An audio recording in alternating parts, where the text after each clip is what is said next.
Here's my LEGO Technic snow groomer, created for Eurobricks contest TC26 with the Arctic theme. Now this is what it looks like here.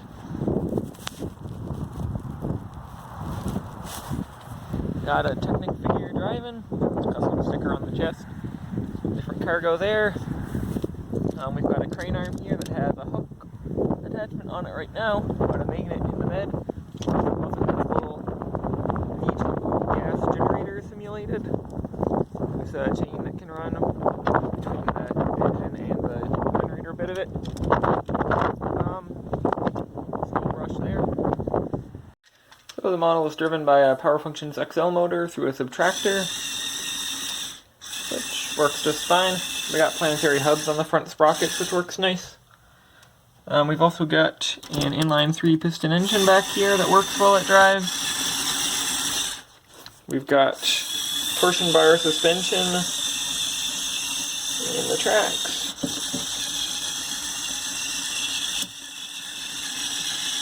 Like that. And steering is done with the Power Functions media motor through the subtractor. So it can turn on the spot, though it is a bit strained, or it can steer along with the driving.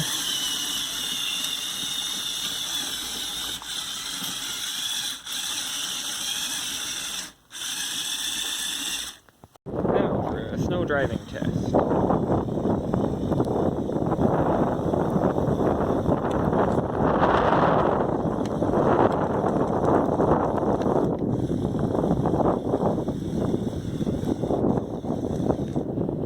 Now let's see if it can actually plow any snow.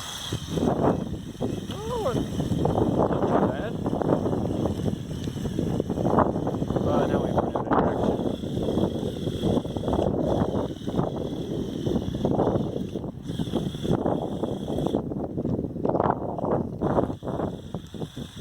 And it is trying to steer, but that's not working too well in the deep snow. There we go there.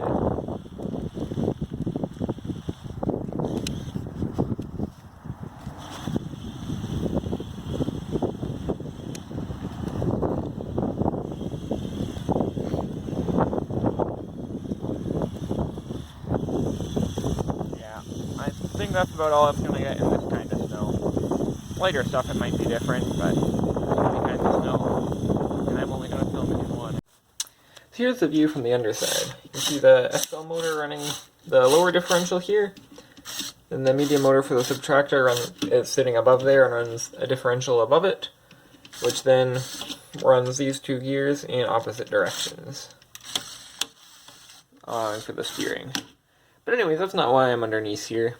So the rest of the functions on the model are controlled by distribution gearboxes because the contest requires only 4 motors in the model. So I have a Power Functions media motor installed right here that then runs the bevel gear, and then it's not really visible at all. There's a worm gear sliding gearbox, a direction sensitive gearbox.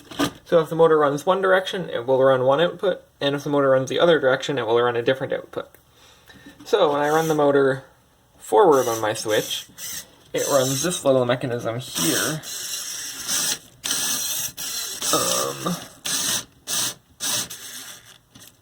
Never mind.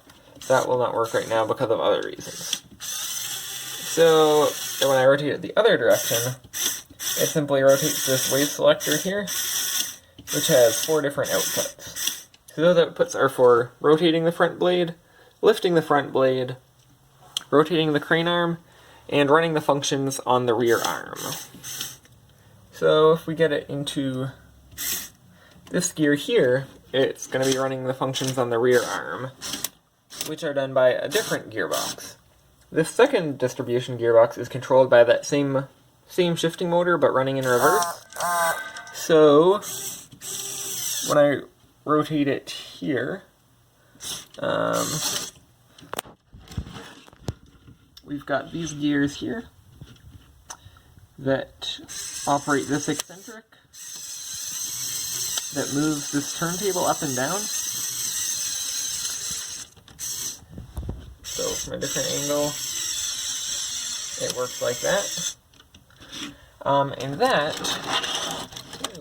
crane arm's falling apart up here. There we go. So that, this here, what its job is to slide this 12-tooth gear up and down. So because it's centered on the turntable, it's not affected by the turntable rotating, and it allows me to run 3 different functions through the turntable, fully remote controlled, as it engages with these 3 different gears. So, that's basically how the mechanical side of this works. So the first one of these functions is rotating the blade on the front. So that just works like this.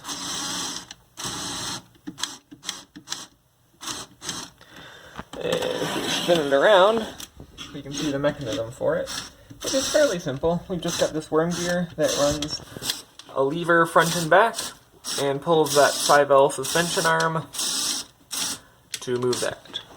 So the next thing, if I can get the shift right here.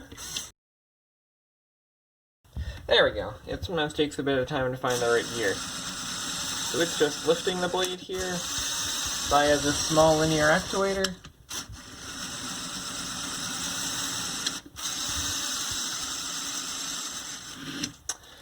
Spin it around, see the drive shaft over here.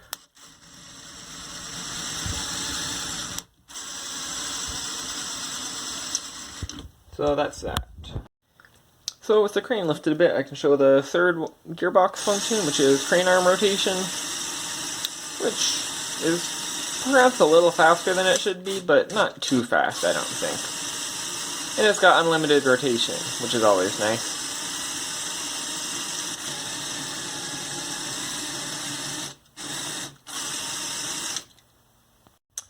So I've now engaged the force output on the main gearbox, and that output is the one that runs to my secondary gearbox in the turntable. So now I can control the other 3 crane arm functions.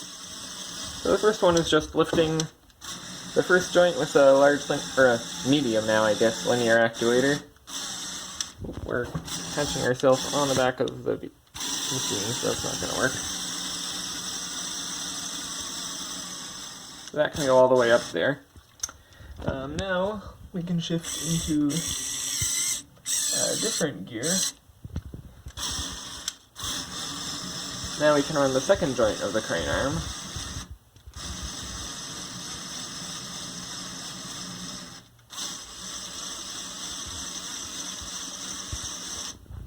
And now we can shift into the last gear option, which is rotating the hook.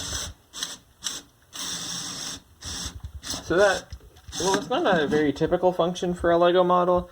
It's kind of nice, I think, because if you've got your load and you're trying to get it situated on your bed, well, I'm not really going to do it, it's a lot of things to control, but you can then rotate it to exactly the position you want.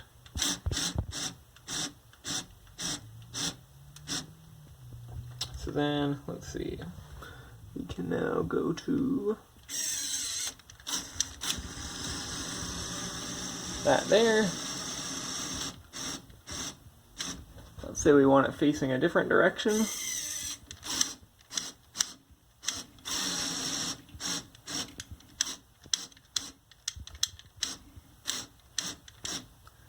Just like that, say.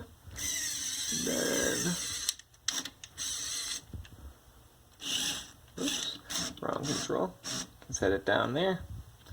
So now I'm going to just try completing a cycle here. So let's bring it down a little more.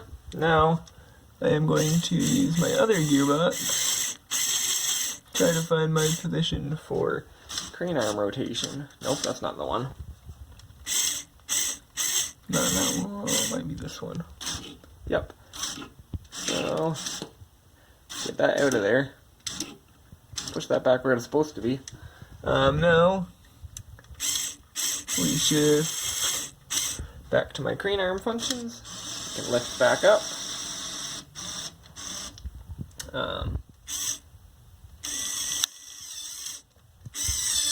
Head back down to there. Oops, it popped out of gear. I hit the wrong button earlier. So my main gearbox. Oops, wrong way. The thing works nice, but is not very intuitive to control. Okay, so I am now engaged in two functions, which is not what I want. So, back down to the bottom one.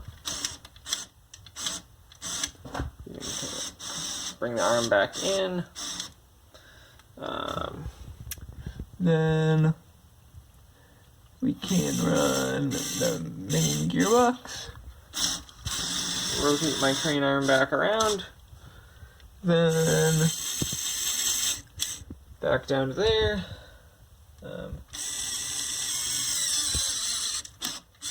Back up to the top in there. And bring it back down. So, that is a lot. That's how the crane arm works. Lots of controls, lots of wrapping your head around it, but it's got a good amount of functions, and I think they work pretty nicely. One other feature I included is this alternate hook. So we've got the main hook here, and our alternate one here. So it's got one of these old Lego magnets mounted on it. It can rotate just like the main one, but it gives you different options for things you can pick up. So we've got this container here, built out of an obscure old gear reduction block. Little medical container. And this fuel can with a magnet stuck down inside there. So that's just a fun other option we have.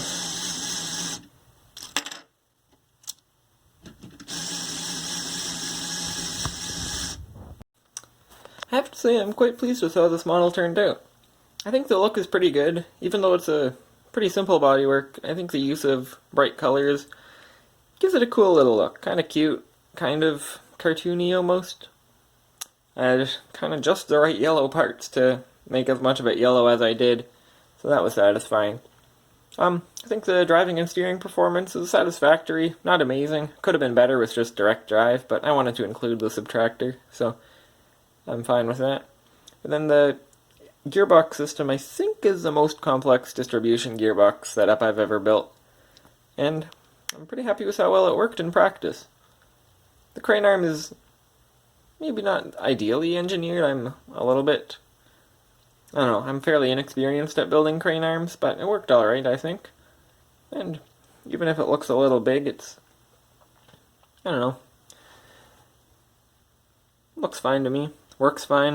I was able to get stuff from both the ground and the bed, which was kind of hard. So, quite pleased with how this thing turned out. Then all the accessories and the figure are kind of fun as well.